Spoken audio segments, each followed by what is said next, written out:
நான் படுக்கையில் கிடக்கிறேன். என்னுடைய பிள்ளைகள், சகோதரர்கள், சகோதரிகள் அனைவரும் என்னருகில் கவலை தோய்ந்த முகத்துடன் அமர்ந்திருக்கின்றனர். என்னுடைய நெருங்கிய நண்பர்களும் என்னை சூழ்ந்து நின்று கொண்டு என் முகத்தையே பார்த்து கொண்டிருந்தார்கள். திடீரென்று எனது மூச்சு பெரிதாக இழுத்தது. பெரும் மூச்சாக இழுத்து இழுத்து விட்டேன். எனது நிலைமை மோசமாவதைக் கண்ட சிலர் யாசின் சூறாவை ஓத ஆரம்பித்தனர். மூச்சு இப்பொழுது கொஞ்சம் இலேசானது. எனது கண்களை திறக்கிறேன். ஏதோ ஒன்று எனது கண்கள் காண்கின்றன. ஆம், வந்துவிட்டார். மரணத்தின் வானவரான மலக்குள் மௌத் வந்துவிட்டார். நிரந்தர பயணத்தை நான் ஆரம்பிக்கப் போகிறேன். எனது வாய் திறந்தது. என் சகோதரன் சில துளிகள் தண்ணீரை எனது வாயில் ஊற்றுகிறான். அது அநேகமாக சம்சம் தண்ணீராக இருக்கும். மரண தருவாயில் எனது வாயில் ஊற்ற வேண்டும் என்பதற்காக நான் அதனை பாதுகாத்து வைத்திருந்தேன். அனைவரும் லா இலாஹ இல்லல்லாஹு முஹம்மது ரசூலுல்லாஹ் என்று மொழிய ஆரம்பித்தனர். எனது பார்வை பறிபோய்விட்டது. எனது நாடி நரம்புகள் எல்லாம் அடங்கி போய்விட்டன. எனது உணர்வுகளும் மங்கி மறந்து போய்விட்டன. ஆனால் என்னால் இப்பொழுதும் கேட்க மட்டும் முடிகிறது. என் அன்புக்குரியவர்கள் அழும் சத்தம் கேட்கிறது. நான் இன்னும் இறக்கவில்லை. ஆனால் உயிரற்ற ஜடமாக ஆகிவிட்டேன். எனக்குள்ள நேரம் வந்தது. ஒரு நிமிடம் முந்தவும் இல்லை, பிந்தவும் இல்லை. காத்திருந்த மலக்குள் மௌத் அவரது கடமையை செய்ய ஆரம்பித்தார்.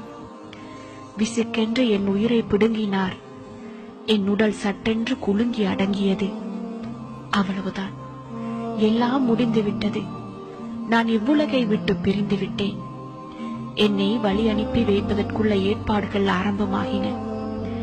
நான் மாடாய் உழைத்து சேர்த்த சொத்துக்கள், வங்கி தொகைகள், அனுபவித்த விலை உயர்ந்த கார்கள், வாழ்நாள் முழுவதும் நான் சேகரித்த எனது தொடர்புகள் அனைத்தும் இனி எனக்கு எந்த பயனையும் அளிக்கப் போவதில்லை. இனி எனது அடையாளம் என் கபர் மட்டும்தான். எனது பெயரும் மாற்றப்பட்டு விட்டது. என் பெற்றோர் பல நாட்கள் ஆலோசனை செய்து தேர்ந்தெடுத்த எனது பெயர், அவர்கள் வாயால் கூவி கூவி அழைத்து மகிழ்ந்த அந்த பெயர் மாற்றப்பட்டு விட்டது. இப்பொழுது எனது பெயர் ஜனாசா, அதாவது இறந்த உடல். எனக்கு நெருங்கியவர்கள் எனது கபரை வெட்டுவதற்கான ஏற்பாடுகளில் இறங்கியுள்ளார்கள். ஜனாசாவை நீண்ட நேரம் வீட்டுக்குள் வைக்கக்கூடாதாம். அவர்களுக்குள் பேசிக் கொள்கின்றனர். என்னை இப்பொழுது நீண்ட நேரம் வைத்துக் கொள்ள அனுமதி இல்லாத இந்த வீட்டை நான் தான் கட்டினேன். பல கனவுகளுடன் பார்த்து பார்த்து லட்சக்கணக்கில் செலவு செய்து கட்டினேன். என்னை குளிப்பாட்ட ஏற்பாடு நடக்கிறது. நான் வீட்டுக்கு வெளியே குளிப்பாட்டுவதற்காக எடுத்துச் செல்லப்படுகிறேன். நான் பார்த்து பார்த்து கட்டிய வீட்டில், நான் அழகுற கட்டிய குளியல் அறையில் எனக்கு குளிக்க அனுமதி இல்லை. குளியல் அறையை சொகுசாக பயன்படுத்த வேண்டும் என்பதற்காக விலை உயர்ந்த பொருட்களை வாங்கி அங்கே பொருத்தினேன். அவையெல்லாம் இனி எனக்கு சொந்தமில்லை.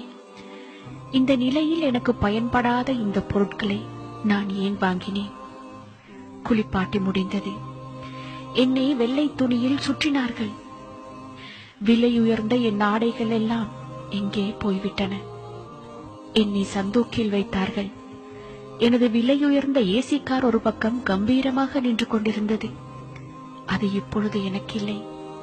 எனக்கு கிடைத்திருப்பதெல்லாம் இந்த மரப்பெட்டிதான். இதற்குத்தானா நான் இவ்வளவு நாள் கஷ்டப்பட்டு பணம் சம்பாதித்தேன்? இப்பொழுது எந்த பயனும் தராத இந்த பணத்தை சம்பாதிப்பதற்குத்தான் நான் எத்தனை பொய்கள் சொன்னேன். எல்லாம் வீணாக போய்விட்டது. நான் என் வாழ்க்கையை தொலைத்து விட்டேன். எனது இறுதி பயணத்தை சுத்தமாக மறந்துவிட்டேன். ஆனால் அது உறுதியானது, மிக நெருங்கியது என்று எனக்கு தெரியும். இருந்தாலும் அதனை மறந்து உலக மாயையில் மூழ்கி போனேன். பாவங்களில் பழகி போனேன். ஆனால் இன்றோ எனது விளையாட்டு முடிந்து விட்டது.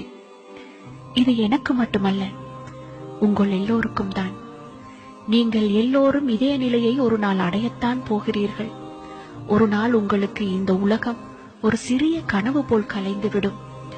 எனக்கு நேர்ந்தது போல் உங்களுக்கும் நடக்கும். உங்கள் உயிர்களும் ஒரு நாள் பிடுங்கப்படும்.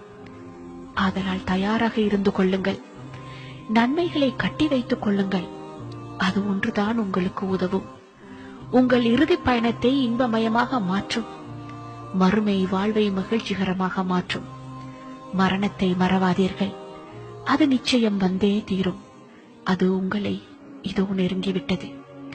ஒவ்வொரு ஆத்மாவும் மரணத்தை சுகித்தே ஆக வேண்டும். அன்றியும் இறுதி தீர்ப்பு நாளில்தான் உங்கள் செய்கைகளுக்குரிய பிரதிபலன்கள் முழுமையாக கொடுக்கப்படும். எனவே எவர் நரக நெருப்பிலிருந்து பாதுகாக்கப்பட்டு சுவர்க்கத்தில் பிரவேசிக்குமாறு செய்யப்படுகிறாரோ அவர் நிச்சயமாக வெற்றி அடைந்து விட்டார். இவ்வுலக வாழ்க்கை மயக்கத்தை அளிக்கவல்ல அற்ப இன்ப பொருளே அன்றி வேறில்லை. அல் குர்ஆன்.